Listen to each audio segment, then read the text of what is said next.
여러분들의 투자 내비게이션 주식부자 주부입니다. 여러분의 시간은 금입니다. 1.5배속으로 보시기 바랍니다. 출첵과 구독, 좋아요도 누르시면 우리의 소망이 이루어진다 라는 말씀을 드립니다.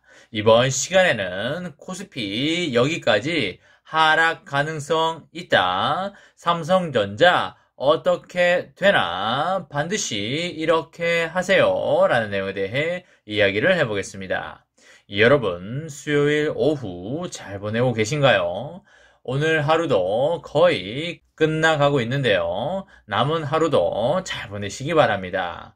오후 시간 살짝 노곤하거나 피곤하실 수 있겠는데요. 커피 한 잔 들고 테라스나 마당이나 사무실 밖으로 나가서 먼 산도 한번 보시고 구름도 한번 보면 너무나 좋을 것 같습니다. 어제 큰 사건들이 있었는데요. 경기도 화성에서 전투기가 추락해서 조종사 한 명이 사망하는 사고가 있었습니다. 그 조종사가 추락할 때 이젝트를 2번 부르면서 탈출 시도를 했다고 하는데요. 탈출에 실패를 하면서 운명을 달리했다고 합니다.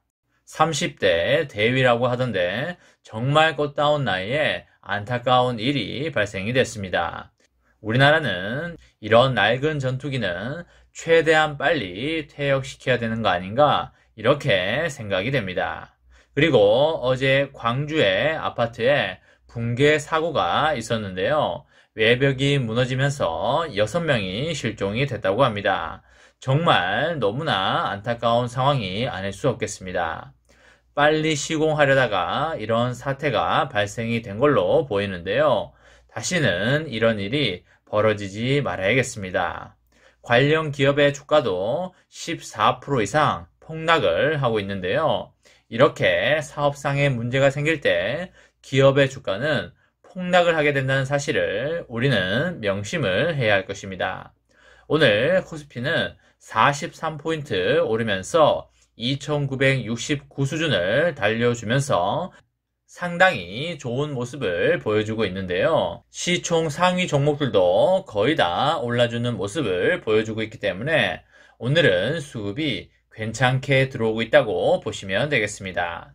여러분, 기관 투자자들이 올해 들어서 삼성전자를 팔고 곧버스인 코덱스 200 선물 인버스 2X를 가장 많이 매수한 것으로 나타났는데요. 올해 들어서 코스피가 지지부진한 흐름을 보이고 있는 상황에서 기관 투자자들은 지수 반등보다는 추가 하락에 베팅을 하고 있습니다.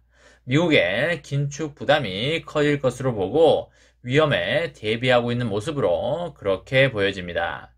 기관은 올해 첫 증시 개장일이었던 3일부터 전날까지 코덱스 200 선물 인버스 2X를 2,150억 원어치 순매수를 했고요. 순매수 규모로만 보면 그 다음 순인 포스코보다 2배를 웃도는 압도적인 1위가 되겠습니다. 곧버스는 코스피 200 지수가 1% 하락했을 때 2%의 수익을 낼 수 있도록 설계가 되어 있는데요. 반대로 코스피가 1% 오르면 수익률이 마이너스 2%가 되는 전형적인 고위험 상품이 되겠습니다. 기관 투자자들이 이달 들어서 곧버스를 가장 많이 매수한 것은 지수의 추가 하락을 예상한 것이라고 보면 되겠습니다. 특히 기관 중에 금융투자가 코덱스 200 선물 인버스 2X 매수를 주도하고 있습니다. 금융투자는 지난 3일부터 전날까지 코덱스 200 선물 인버스 2X를 2,156억 원어치 순매수를 했는데요. 금융투자는 증권사의 자기자본 투자가 대부분으로서 시장 상황에 발빠르게 대응하는 것이 특징이 되겠습니다. 금융투자가 다른 기관 투자자들과는 달리 단기 투자 성향이 강한 것을 고려를 하면 빠른 시일 내에 코스피의 추가 하락을 예상하고 있다고 보시면 되겠고요. 코스피는 지난 3일부터 전날까지 1.7% 정도 하락을 했습니다. 지수는 지난달 29일 3,000선을 내준 이후로 3,000피를 아직 회복하지 못하는 상황입니다. 기관은 올해에만 코스피 시장에서 4조 원어치 넘게 물량을 내놓았는데요. 특히 국내 코스피 대장주인 삼성전자를 가장 많이 팔고 있습니다. 기관은 이달 3일부터 전날까지 삼성전자 주식 1조 6천억 원어치를 순매도한 것으로 나타났습니다. 올해 코스피가 약세를 거듭하다 보니 코덱스 200 선물 인버스 2X의 수익률은 상승을 하고 있는데요. 코덱스 200 선물 인버스 2X는 지난 3일부터 전날까지 3% 이상 오른 바 있습니다. 증권가에서는 향후의 코스피 흐름에 대한 비관적 전망을 조심스럽게 내놓고 있는데요. 올해 1분기에 예정된 미국 연준의 긴축 부담과 금융시장의 변동성이 높아질 것으로 보고 있기 때문입니다. 다만 연준의 조기 긴축 우려가 추세적으로 이어지지는 않을 거라고 보고 있고요. 늦어도 한 달 내에는 이 우려가 해소될 것으로 그렇게 보입니다.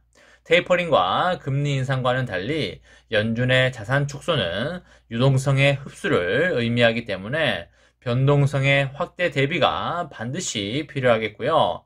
코스피가 2018년 미국 금리 인상과 자산 축소 국면에서 20% 이상 하락한 점을 고려한다면 현 시점에서 2700에서 2800대까지 하락 위험이 있다, 이렇게 볼 수가 있겠습니다.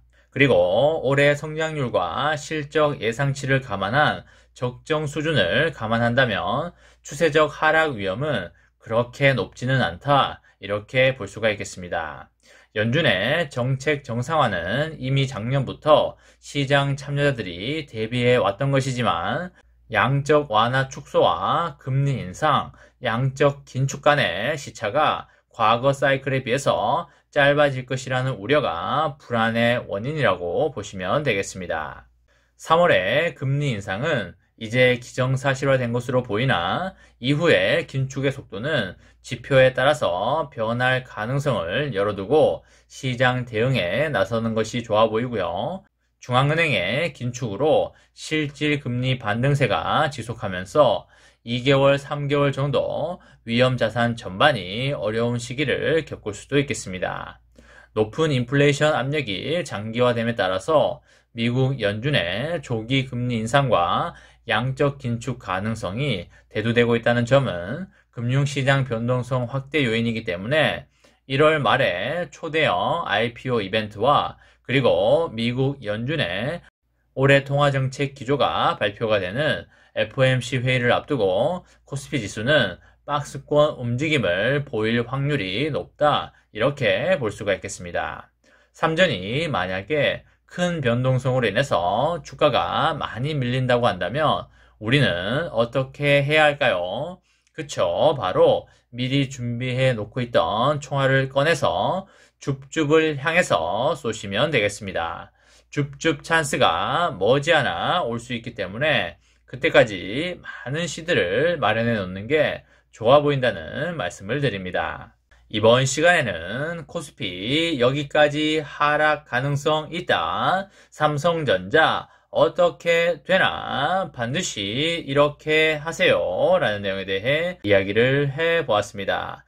저와 함께 삼성전자 장기 투자로 행복한 미래를 만들어 가실 분은 구독과 좋아요를 누르시면 감사하겠습니다. 마지막으로 파이팅하고 마치도록 하겠습니다. 하나, 둘, 셋, 파이팅! 감사합니다.